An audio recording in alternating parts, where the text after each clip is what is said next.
The year is 1921. Franklin Delano Roosevelt, a rising star in the Democratic Party, is on vacation. A charismatic former Assistant Secretary of the Navy, he's widely expected to one day reach the White House.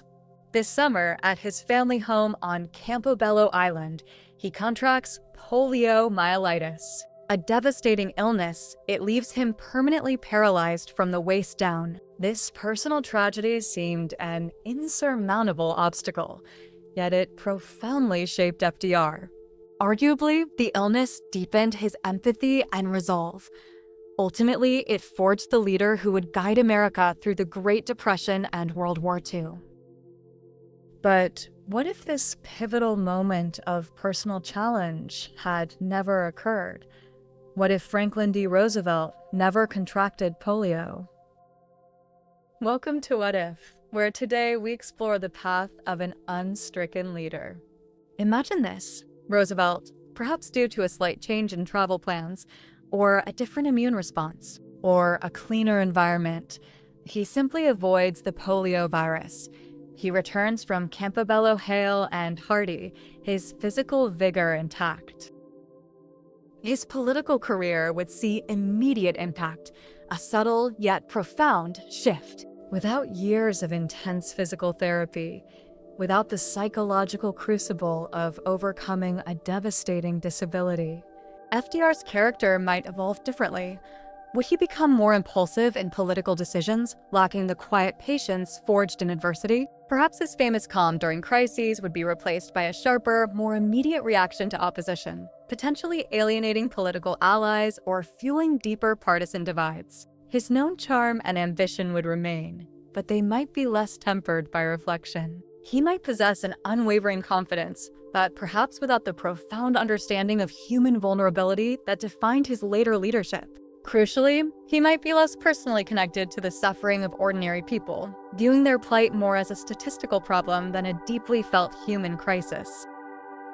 The warmth that resonated so deeply with the American public during the Depression might be a less developed trait, perhaps less authentic, more of a polished veneer than a genuine connection forged through shared personal hardship. His famous laugh, in our timeline a symbol of his indomitable spirit, might simply be a politician's hearty chuckle. Pleasant, but without that underlying depth that spoke to resilience forged in fire. This could have made him seem more aloof, less approachable to the common American. His political ascent would likely be much faster. No 7-year hiatus from public life. No time spent rebuilding strength and strategizing in isolation, away from the immediate pressures of partisan politics. He'd remain a highly visible figure in New York politics and beyond, a tireless campaigner. He might have secured the governorship of New York much earlier, perhaps in 1926, giving him a significant platform for progressive reforms and national exposure even before the true onset of the economic downturn. This accelerated timeline could dramatically alter the Democratic Party's trajectory. Consider it: an unstricken FDR potentially challenging Herbert Hoover as early as 1928? His established national name recognition from his Assistant Secretary of the Navy days, combined with his vibrant, fully mobile campaigning style, would have been a stark contrast to the more reserved, often aloof, Hoover, and could have led to a much closer election or even an upset in a year still largely defined by prosperity. Or even earlier, playing a pivotal role in the deadlocked Democratic Convention of 1924, perhaps emerging as a compromise candidate instead of the eventual nominee, John W. Davis. His physical vitality and established political network would allow him to campaign relentlessly across the country, making personal appeals and building grassroots support in a way his historical counterparts simply could not have done from his wheelchair, managing the pain and the careful public perception required. This swifter ascent might also mean a different kind of Democratic Party. In our timeline, the struggle of the 1920s, coupled with FDR's personal trials, led to a more ideologically cohesive party centered around progressive reforms and robust government intervention. Without his prolonged absence, during which he extensively read, reflected, and debated policy from a new, more detached perspective, would the party's shift leftward be as pronounced? Or would a healthier, earlier rising FDR perhaps maintain a more centrist, less interventionist stance, shaped by a different set of experiences and political necessities, less compelled to challenge established norms? He might have been more concerned with traditional fiscal conservatism, seeing less urgent need for a radical economic experimentation without the personal lens of profound vulnerability and the first-hand observation of widespread human suffering from the confines of his own struggle. The happy warrior Al Smith, his political mentor in our timeline, might have found his own path to the presidency easier with a fully mobile FDR as a powerful ally and campaigner, rather than a recuperating protege. This could have meant a very different democratic response to the initial onset of the Depression, perhaps one less inclined to federal intervention. The 1920s might have continued with a stronger emphasis on individualism and less on collective responsibility, a philosophical underpinning that might subtly guide his later decisions, leading to a less interventionist approach to emerging crises. The political discourse could remain more rooted in states' rights and private charity, with less appetite for national programs. Furthermore, the character of his political alliances might be different.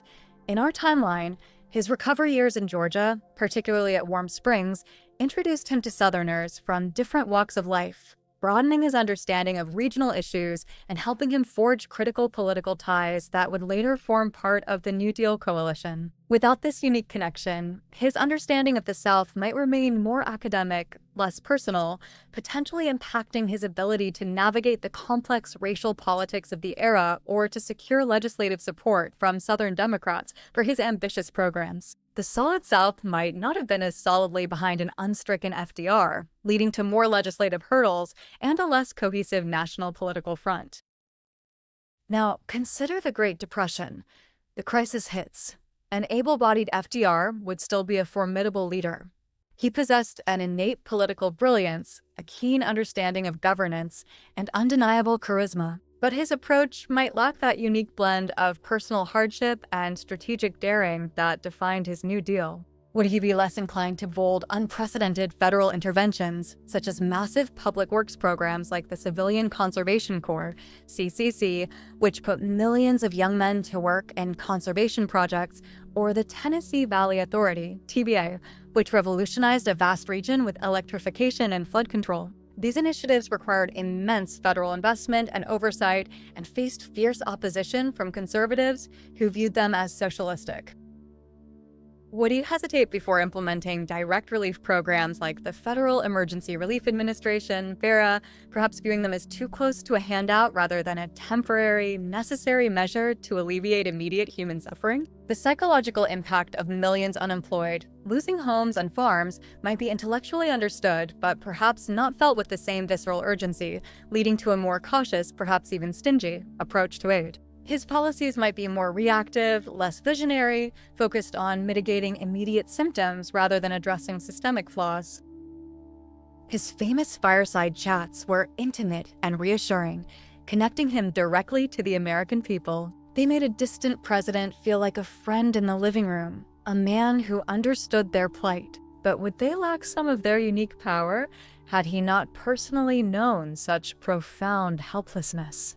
The image of a man literally rising from his wheelchair to lead the nation was a powerful, unspoken narrative that fueled public trust and inspired hope. It conveyed a message of resilience that transcended policy, making him a symbol of the nation's struggle. Without it, would his words carry the same gravitas, the same sense of shared struggle? His messages might be intellectually sound, articulate, and even comforting, but perhaps lack the deeply emotional resonance that comforted a nation in despair, conveying less of a personal fight and more of a detached, if well-meaning, political strategy. The public might admire his intellect, but not connect with his soul in the same profound way, potentially leading to less widespread buy-in for his ambitious agenda. Public confidence, crucial during a depression, might recover more slowly, prolonging the economic stagnation. Without his own struggle, his programs might be more academically conceived, perhaps influenced more by traditional economic advisors and conservative business interests than the experimental brain trust that flourished during his recovery period. But figures like Raymond Moley, Rexford Tugwell, and Adolph Burley, who brought radical ideas to the table, might not have found the same receptive audience in a president less attuned to the necessity of pushing boundaries and breaking with orthodoxy. Less oriented toward the raw human pain of unemployment and poverty, his policies might be less revolutionary, less focused on the forgotten man, and more on traditional economic stimulus, perhaps emphasizing trickle-down economics or more limited temporary relief. This could mean a longer, more painful depression or a fundamentally different recovery, driven more by market forces than federal intervention. Would he react differently to labor strikes, perhaps with less patience for worker grievances, given he hadn't personally experienced such a profound loss of control over his own body and life, potentially leading to greater social unrest and a more confrontational relationship with organized labor? The very concept of the New Deal coalition, uniting labor, farmers, ethnic minorities, and Southern whites, might not have formed in the same comprehensive way, as the common thread of shared suffering and the perceived need for bold federal action might be weaker. Labor unions might not gain the same legal protections through legislation like the Wagner Act, significantly altering the balance of power between labor and capital for generations, potentially leading to more violent industrial disputes. The Securities and Exchange Commission, SEC, might have less power, leading to different financial regulations and potentially more speculative bubbles in the future, increasing the risk of another economic collapse. The recovery might be slower. The political landscape more fractured, lacking the unifying figure who had seemingly overcome his own personal Great Depression and now asked the nation to do the same. This alternate recovery could also mean different social safety nets. Would Social Security, a cornerstone of his legacy, providing old-age pensions and unemployment insurance, be as robust or even exist in the same comprehensive form without his unique blend of empathy and political will, pushing it through against fierce opposition? Perhaps a more limited, means-tested system, or no federal system at all, would emerge, leaving millions more vulnerable in their old age. Agricultural policies like the Agricultural Adjustment Act, AAA, which aim to stabilize farm prices by paying farmers to reduce output, might be less interventionist, potentially leaving rural America in deeper crisis. Public works projects might be fewer and smaller, slowing infrastructural development. The role of the federal government itself might remain more limited. The New Deal vastly expanded the scope and power of the federal government, establishing precedents for future interventions in the economy and social welfare. Without the perceived urgent need driven by a deeply empathetic president, the growth of federal agencies and their regulatory power might have been curtailed. State and local governments, or private charities, might have been expected to carry a heavier burden, leading to a patchwork of uneven and often insufficient aid, further deepening regional and class inequalities. The national psyche might never have fully embraced the idea that government has a responsibility to protect its citizens from economic hardship in the same way, potentially leading to a more laissez-faire approach to future crises. The very expectation of federal assistance during times of disaster or economic downturn might be far less ingrained in American culture, fundamentally altering the social contract between the citizen and the state for decades to come. The legacy of a less activist federal government would shape everything from infrastructure development to public health initiatives, perhaps creating a nation less equipped to handle future large-scale challenges. World War II also presents a fascinating divergence. FDR's wartime leadership was marked by incredible stamina and a keen understanding of global strategy. His intellect would remain, but his physical resilience to the immense strains of wartime leadership might be untested. Could the constant, grueling transatlantic travel, the late-night strategy sessions with Churchill and Stalin at Tehran, Yalta, and Casablanca, and the sheer mental burden of commanding a global war be handled with the same endurance by a man who hadn't already pushed his body to its absolute limits for 2 decades? His ability to manage the overwhelming stress and pressure of the presidency during wartime, already immense in our timeline, might be fundamentally different. The physical drain of his condition, paradoxically, forced him to conserve energy, to delegate more effectively, and to focus on the truly essential decisions.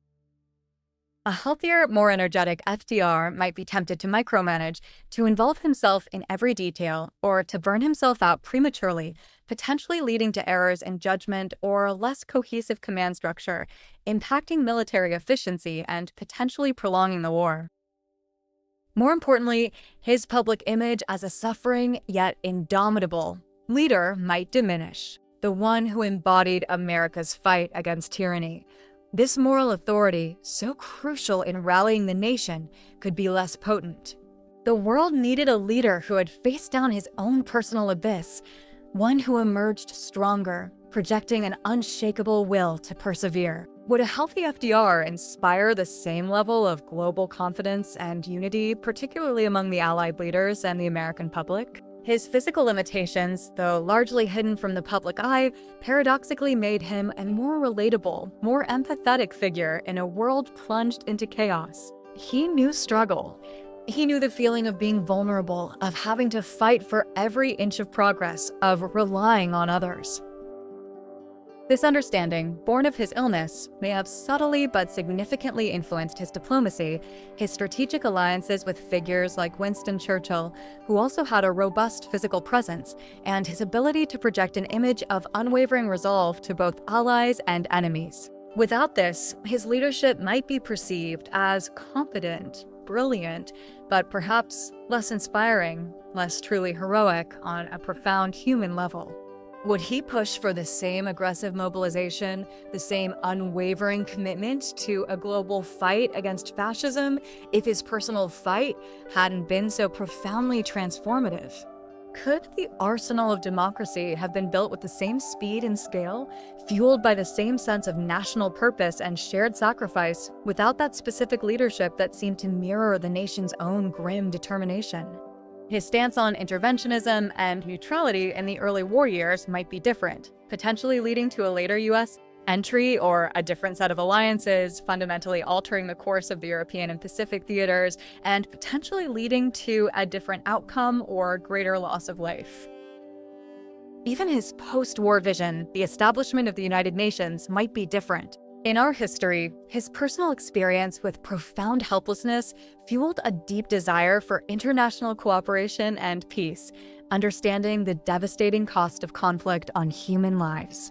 He saw firsthand how individual vulnerability could escalate into widespread catastrophe, making him a fervent advocate for global collaboration. An unstricken FDR might still pursue global diplomacy, but perhaps with less personal conviction or with a more purely transactional, power-focused approach to international relations, leading to a weaker or entirely different post-war global order. Would the concept of collective security resonate as deeply with him without his personal experience of dependence and collective effort for recovery? Without that profound commitment, the UN might be a less ambitious organization or perhaps even fail to materialize, leading to a more fractured and perilous post-war world where the Cold War dynamics played out with even greater aggression and less diplomatic restraint. The very idea of an interconnected world, reliant on mutual aid and understanding, might not have been championed with the same fervor, potentially leading to a faster descent into Cold War tensions and a less stable international system. The Bretton Woods institutions, IMF, World Bank, designed to stabilize the global economy, might also take different forms or struggle for buy-in without his unique blend of personal conviction and global vision, impacting global economic stability for decades. Beyond politics, there are unexpected consequences.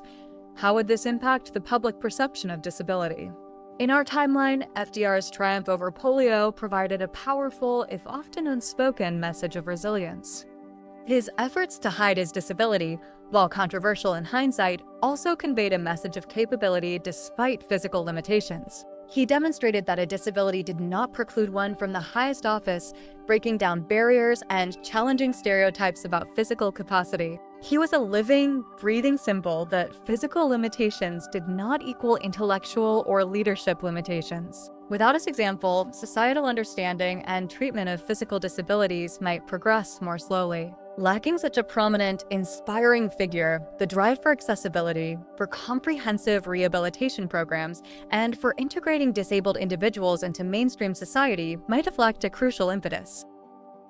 The pervasive stigma associated with disability might have lingered longer, with fewer societal efforts to accommodate or include those with physical challenges. Would less investment be made in medical research for diseases like polio without his personal connection, drawing attention and funding, potentially leading to a slower development of vaccines and treatments like the Salk vaccine, meaning polio might remain a significant public health threat for decades longer, impacting countless more lives globally? The March of Dimes, founded by FDR, originally the National Foundation for Infantile Paralysis, might never have existed or might have been a much smaller, less effective organization, significantly delaying or even preventing the eradication of polio itself, with vast global health consequences for millions. The entire disability rights movement in the United States might have a different, slower trajectory, lacking such a high profile, if indirect, catalyst.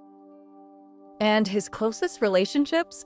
Would his bond with Eleanor Roosevelt have evolved differently? She played a crucial, active role in his rehabilitation and his return to politics, finding her own voice and purpose, and becoming a formidable force for social justice in her own right. Their partnership, though complex and often strained personally, was undeniably shaped by his illness, forcing a reliance that fostered her growth and propelled her into public life, giving her a unique platform for advocacy that she might not have otherwise achieved. Her own political and social activism, so deeply intertwined with his journey, might have taken a different path entirely, or been less impactful without the specific dynamics forced by his condition. Their marriage, often described as a political partnership as much as a personal one, would lose a foundational element that, paradoxically, strengthened their combined public influence.